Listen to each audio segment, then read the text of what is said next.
It started like any other calm morning in Cedar Ridge Estates, our quiet, manicured neighborhood where even the lawn seemed to compete. The air smelled of pine, and the hum of sprinklers blended with the soft echo of the lake behind my house. From my porch, life felt peaceful, predictable, and honest. I lived there for 5 years, a simple, steady rhythm. Work during the day, coffee on the porch in the evening, the occasional chat with my retired neighbor Bob. My garage was my space, a small workshop, a few tools, and an outlet I used for everything from power tools to holiday lights.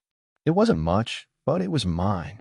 Then came Karen Sinclair, new neighbor, freshly elected HOA vice president, and self-proclaimed community modernizer.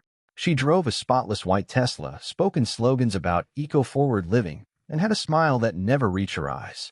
At first, her nightly walk seemed harmless.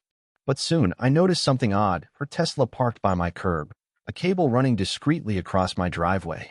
The hum from my garage wasn't silence anymore. It was her car, quietly sipping from my power bill. The first time, I'll brush it off. Maybe her home charger was broken. Maybe it was an emergency. But when it became a pattern 3-4 nights a week, my patience began to short-circuit. Every morning, I'd wake up to see my extension cord neatly coiled back, my outlet warm, and my electricity bill a little higher. I confronted her once casually as she unplugged her car. "Hey, that's my power, right?" She looked up, all innocence and condescension. "Oh, I assumed it was part of the community utility," she said, laughing like it was a cute misunderstanding. I didn't laugh. "It's not," I told her. "Please don't plug in again." But of course she did. And worse, she bragged about it at the HOA barbecue. "We should all share resources," she told the group, flashing that same politician smile. Some people just don't understand community spirit. That night, my camera caught her at 2:13 a.m., crouched by my garage, plugging in like she was defusing a bomb. The hum of her charger became my nightly alarm. That was when I realized this wasn't confusion. It was entitlement. I'm not the kind of guy who starts fights, but I believe in facts. So I turned my garage into a crime scene, quietly, legally. I installed a motion-activated camera over the outlet, time-stamped every clip, and downloaded my utility reports.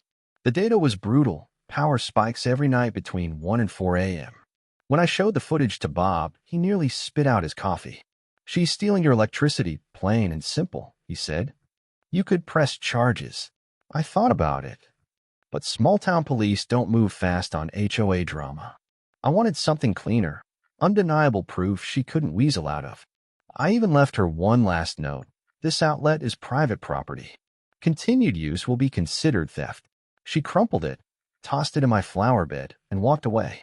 Then came the insult. A new HOA notice appeared on my door the next week, signed by her, claiming my visible power cords created an unsightly hazard and violated aesthetic standards. I laughed out loud. She was using my power illegally and fining me for it. That was the moment the line was crossed. She wanted to play HOA games. Fine. I play harder, with documentation, legality, and a little engineering creativity. I didn't want revenge. I wanted justice, and a lesson she wouldn't forget. I called my friend Marcus, a licensed electrician who owed me a favor. I explained the situation and asked, "What's the most lawful, undeniable way to stop someone from stealing electricity?" Marcus chuckled. "Install a load limiter.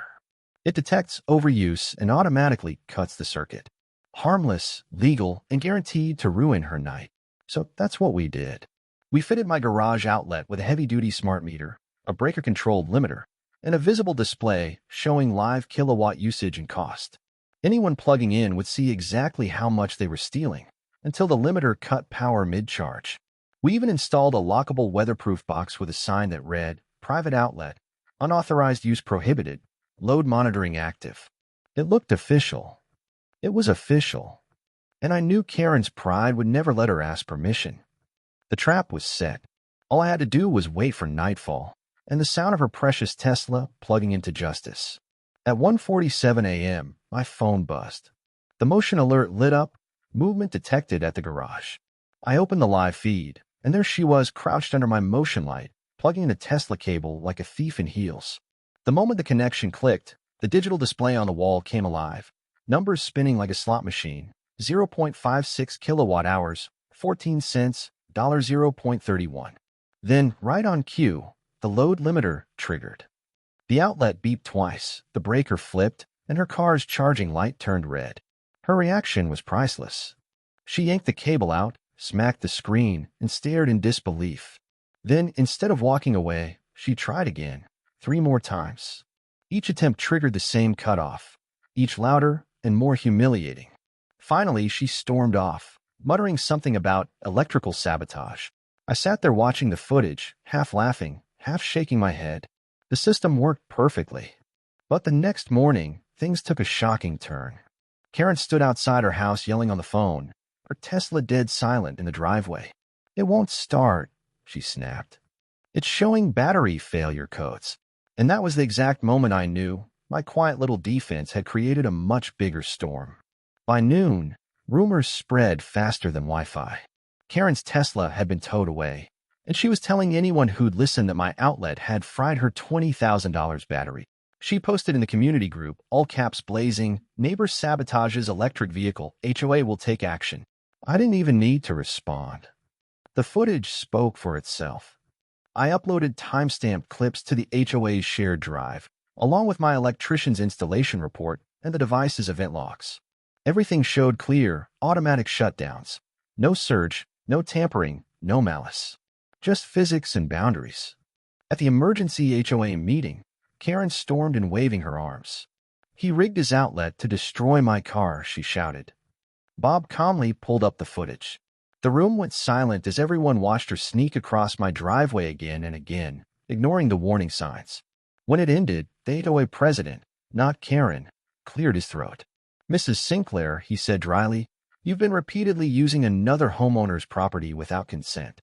This board will not be defending you." Her face drained of color. She left the room without another word. That night, for the first time in months, my street was quiet. No cables, no confrontation, no stolen electricity humming through the dark. Karen never apologized. But a week later, she resigned from the HOA for personal reasons. Her Tesla was gone too. Rumor was the repair bill cost more than her pride could afford. The new HOA president, thankfully, was more interested in community than control. As for me, I left the limiter and digital display on the wall, partly as a deterrent, partly as art. It glows faintly at night, a quiet reminder of the line between fairness and arrogance. Neighbors stop by sometimes, asking to see the famous Tesla trap. I just laugh and tell them it wasn't revenge, it was education through voltage.